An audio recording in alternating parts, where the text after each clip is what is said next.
Ya, dan kemudian satu-satunya yang menjadi aktif dalam senyum, meskipun dia tidak tulus, tetapi gerakan-gerakan mulutnya itu bisa ditarik ke atas.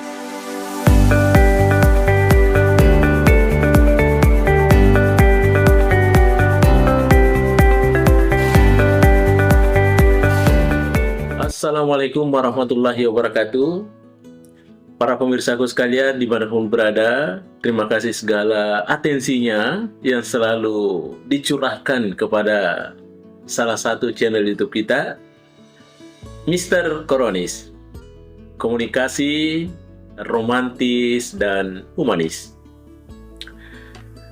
Baik para pemirsa sekalian dimanapun berada, tentu saja channel YouTube kita ini selalu berbicara nuansa-nuansa komunikasi, pernak-pernik komunikasi, variasi-variasi dalam komunikasi. Ya, tentu saja sampai ada yang namanya komunikasi efektif. Ya, kenapa sampai efektifnya itu? Karena dia memenuhi standar-standar komunikasi yang ada. Ya, boleh jadi karena efektif itu adalah bagian dari komunikasi verbal. Ya, karena dia aktif ya di verbal sehingga dia bisa membuat menjadi efektif ya, karena si penerima dapat menerimanya dengan baik. Dan boleh juga orang menerimanya dengan baik itu bukan karena komunikasi verbal, tapi dia komunikasi non verbal.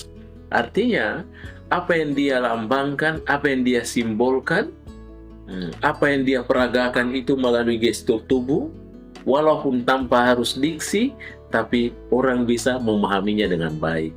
Artinya, proses komunikasinya efektif, apa yang menjadi harapan komunikator sampai kepada pihak komunikan, walaupun melalui komunikasi yang sifatnya non-verbal, yang tidak ditulis dan tidak dioralkan atau disuarakan. Baik para pemirsa sekalian, pada kesempatan ini, kita berbicara tentang satu komunikasi nonverbal, yaitu tentang senyum. Sebagaimana buku yang saya baca bahwa ada satu ahli saraf dari Prancis, dia namanya Guillaume de Saint-Deboulany. Guillaume de Saint-Deboulany ini biasa dipanggilnya dengan Dicet. Inilah salah satu tokoh ya yang sangat peduli terhadap arti sebuah senyuman, sampai lahirlah yang namanya senyum tulus. Senyum tulus inilah di abad ke-19 ini dinamai dengan senyum Dicet. Artinya orang yang mempopulerkan ini senyum adalah Guillaume de Saint-Deboulany, ya, seorang ahli saraf dari Prancis. Bagaimana senyum Dicet? Ya, senyum Dicet ini, ya, ini merupakan satu senyum autentik, ya, karena melibatkan otot-otot yang sulit digerakkan dalam keadaan sadar. Iya, jadi ada otot-otot yang timbul pada saat dia tersenyum itu, rupanya sulit dilakukan pada saat dia dalam keadaan sadar. Nanti betul-betul orang menikmati kebahagiaannya itu, baru muncul gerakan-gerakan nonverbal itu. Itulah yang ditemukan oleh Dicet tadi. Iya. Ada dua penekanannya para pemirsa sekalian. Ya, ada dua unsur utama yang bekerja menurut Dicet.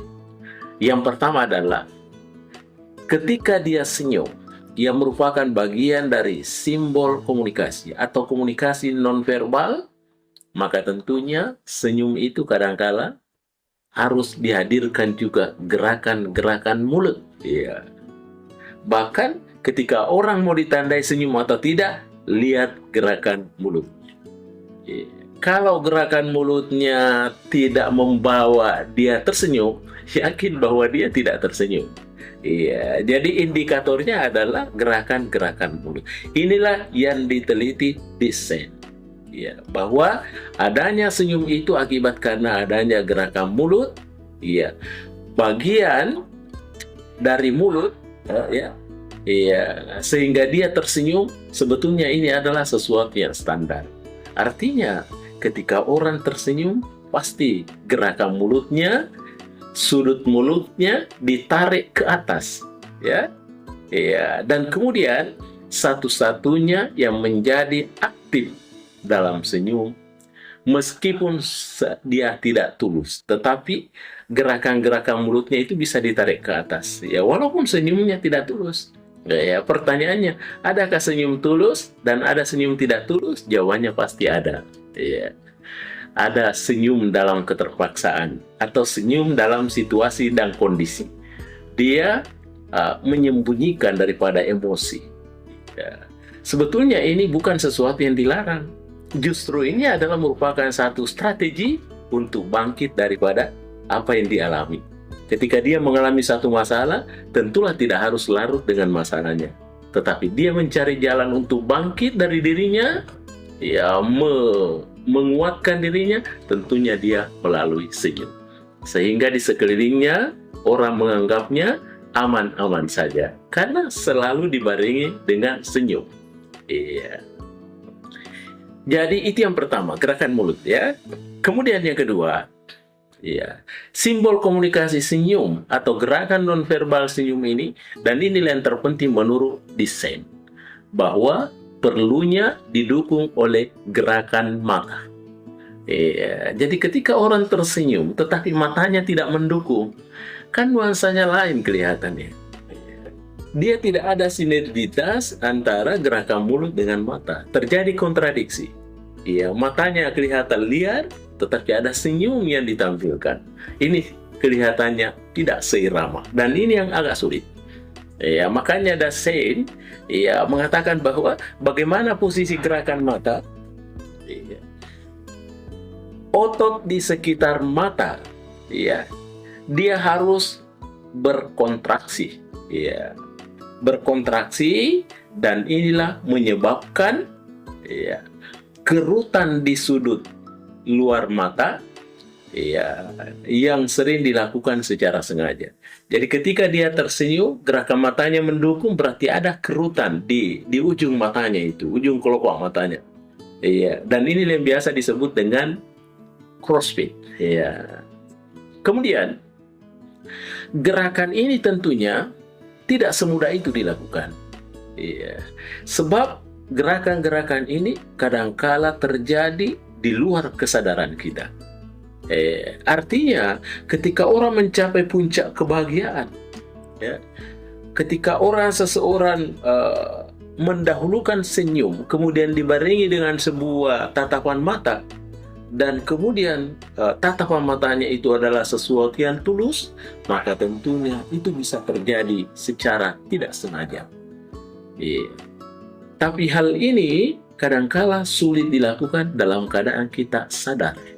Ya, artinya ada gerakan-gerakan refleks di mata itu, ya, yang bisa membuat sebuah indikasi bahwa dia adalah senyum ketulusan yang dia pancarkan, karena adanya penguatan-penguatan dari gerakan-gerakan matanya itu. Oleh karena itu, inilah yang disebut dengan senyum tulus oleh Dicey. Ya, boleh jadi senyumnya ini tentunya dimotivasi, support dari dalam lubuk hati yang paling dalam, sehingga dia mampu tersenyum baik, tersenyum tulus.